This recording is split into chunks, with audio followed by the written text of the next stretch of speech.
Hello my dear guys, assalamu alaikum. Welcome to my YouTube channel again. আশা করি আল্লাহর রহমত আপনারা সবাই ভালো আছেন।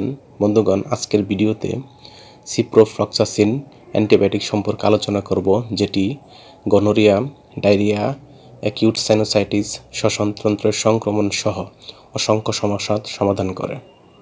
তবে ভিডিওটি শুরু করার আগে আপনাদের প্রতি অনুরোধ, আপনি আমার চ্যানেলে নতুন হয়ে থাকলে চ্যানেলটি সাবস্ক্রাইব করে লাইক, কমেন্টস এবং শেয়ার করবেন এবং বেল আইকনটি অন করে রাখবেন। বন্ধুগণ, সিপ্রোফ্লক্সাসিন অ্যান্টিবায়োটিকটি গনোরিয়া, ডায়রিয়া, অ্যাকিউট সাইনোসাইটিস, শ্বসনতন্ত্রের সংক্রমণ সহ অসংখ্য সমস্যার সমাধান করে। তবে যেহেতু এটি একটি অ্যান্টিবায়োটিক মেডিসিন, তাই ডাক্তারের পরামর্শ ব্যতীত এই ঔষধ খাওয়া বা সেবন করা যাবে না। উপরোক্ত সমস্যার সমাধানে ডাক্তারগণ তাদের প্রেসক্রিপশনে যে অ্যান্টিবায়োটিকটি খাওয়ার কথা বলে থাকেন বা লিখে থাকেন, তার নাম হলো অ্যাপ্রোসিন ট্যাবলেট বা ওরাল সাসপেনশন। এটির উৎপাদনকারী প্রতিষ্ঠানের নাম অ্যারিস্টো ফার্মা লিমিটেড এবং এখানে অ্যাপ্রোসিন ট্যাবলেটের প্রতি পিসের দাম 15 টাকা এবং ওরাল সাসপেনশনের দাম 100 টাকা। এটি খাওয়ার নিয়ম হচ্ছে, যেহেতু এটি একটি অ্যান্টিবায়োটিক ওষুধ, তাই এটি ডাক্তারের পরামর্শ অনুযায়ী খাবেন। ডাক্তার যেভাবে তাদের পরামর্শপত্র লিখবে।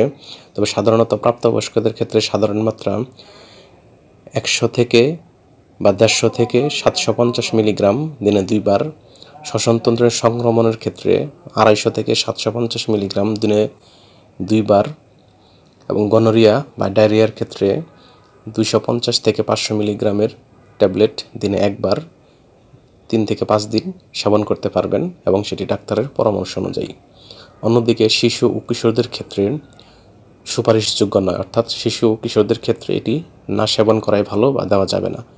কিংবা বেশি প্রয়োজন হলে ডাক্তারের পরামর্শ অনুযায়ী 7.5 থেকে 15 মিলিগ্রাম পার কেজি ওজন হিসেবে দিনে 2 বার কিংবা ডাক্তার যেভাবে বলবে সেভাবে সেবন করাতে পারবেন।